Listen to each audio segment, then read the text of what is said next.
Olá, pessoal do sexto ano B, tudo bem? A nossa aula será sobre o capítulo 4, microscopia. O objetivo da nossa aula é conhecer eventos da história da microscopia e construir noções sobre como se desenvolvem os avanços científicos e tecnológicos. A visão humana possui um limite em relação ao menor tamanho possível de enxergar. Esse limite pode variar de pessoa para pessoa, mas ninguém consegue ver objetos menores que 1/10 de milímetro. Com a invenção do microscópio, foi possível enxergar estruturas com tamanho inferior a essa medida, 1/10 de milímetro. Porém, para enxergar a esse instrumento como conhecemos hoje, houve um longo processo de invenções e aperfeiçoamentos. O instrumento óptico tem grande importância na história da ciência. Ao longo do tempo, esses instrumentos foram sendo aperfeiçoados e hoje existem diferentes tipos. Lá na antiguidade, a curiosidade e a criatividade do ser humano levaram à descoberta de que, colocando pedaços de vidro sobre um objeto, sua imagem parece maior. Naquela época, Sêneca, pensador romano, observou que, quando se olha através de uma esfera de vidro com água, os objetos parecem aumentados. Ele registrou seu espanto por ver que, em textos escritos, as letras menores se tornavam maiores e bem visíveis. Descobertas como essa, de que determinados meios transparentes podem aumentar imagens de objetos, possibilitaram a criação de instrumento e ampliação ao longo dos anos. As lupas são os instrumentos mais antigos. Há também relato que os chineses fabricavam lentes para ampliar ou reduzir imagens. As lupas atuais seguem no mesmo princípio das mais antigas, porém apresentam tecnologia diferente. Muito tempo depois, no século XVI, as lentes feitas de vidro ou cristais polidos eram muito usadas na Europa para auxiliar os monges na leitura de textos e artistas na pintura de quadros. Por volta de 1590, dois holandeses fabricantes de óculos, pai e filho, colocaram várias lentes em sequência dentro de um tubo e se surpreenderam com o resultado. Objetos próximos vistos por meio do aparelho pareciam muito aumentadas, bem maiores do que quando eram vistos com a lupa. Olhem aqui comigo na imagem. Esse foi o tubo que os dois holandeses projetaram. Galileu Galilei, em 1624, teria projetado um microscópio composto de 3 lentes, obtendo um aumento de imagem de até 30 vezes. Ele usou esse equipamento e observou os detalhes do corpo de pequenos insetos, que foi esse equipamento aqui. Galileu ficou mais interessado, no entanto, em outro aparelho projetado por ele, um telescópio construído com uma lente convergente e uma divergente. Esse telescópio ficou conhecido como luneta de Galileu e passou a ser utilizado como instrumento no estudo da astronomia. Mas afinal, o que é microscopia? Microscopia é o conjunto de técnicas que permite o estudo de um objeto ou organismo por meio de um microscópio.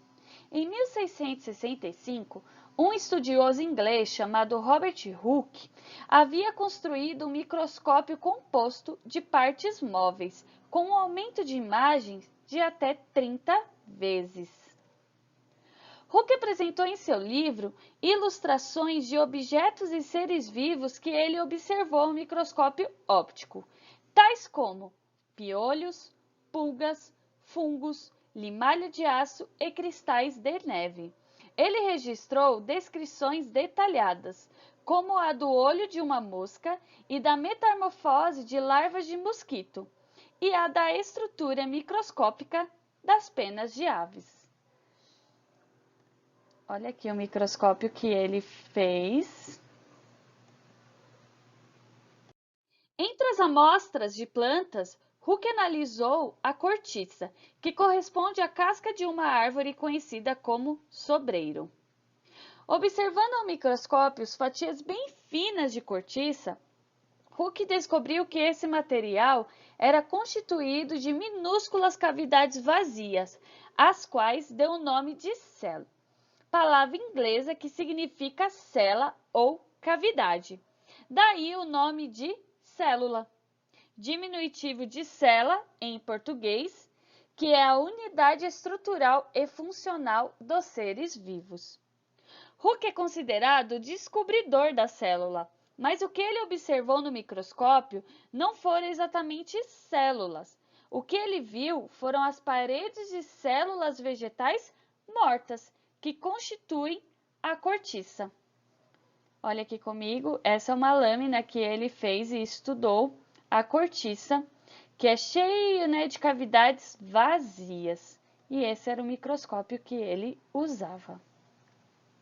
Em 1675, o comerciante holandês Leeuwenhoek, apesar de não ter formação científica, era um observador muito atento e habilidoso e tinha curiosidade sobre as lentes de aumento.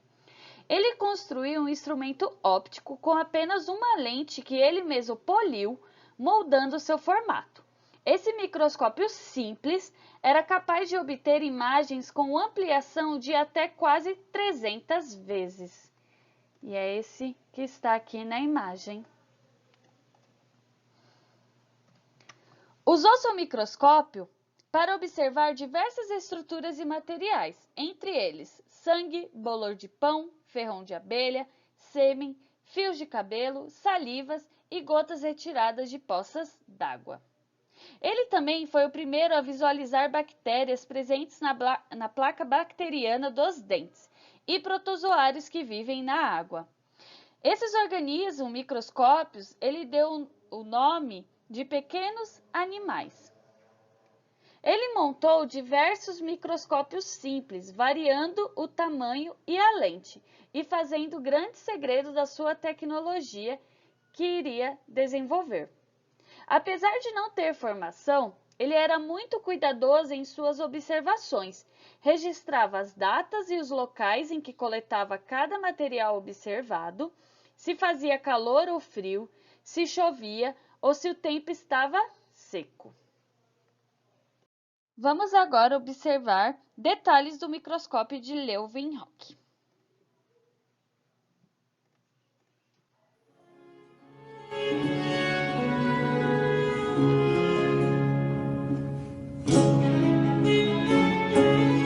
Van Leeuwenhoek did not know that any of that would happen. When already middle-aged, he began shaping his tiny lenses and mounting them between palm-sized plates and then sticking things on the little pin. Plants, pond water and slices of animals' internal organs.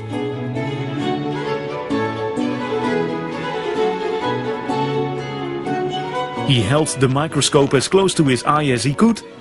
He angled himself into the light and concentrated. If he told others, perhaps they did not hold the microscope steady or at the correct angle. Perhaps their eyesight wasn't that good. In any case, they did not see what Van Leeuwenhoek saw.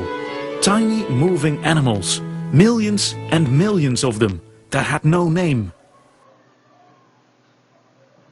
Meest alle de studieën daarop uitkomen om door de wetenschappen geld te bekomen, ofwel door de geleerdheid geacht te zijn.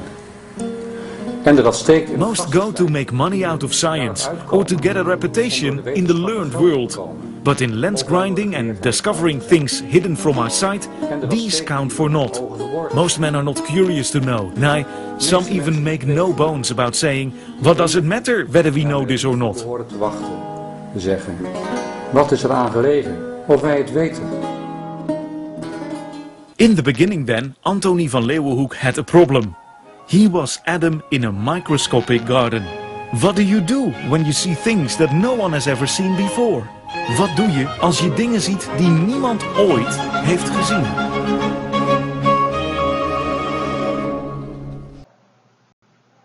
E é isso, isso, pessoal. Espero que tenham gostado. Bons estudos e preste atenção na descrição do vídeo, que lá vão estar as atividades necessárias.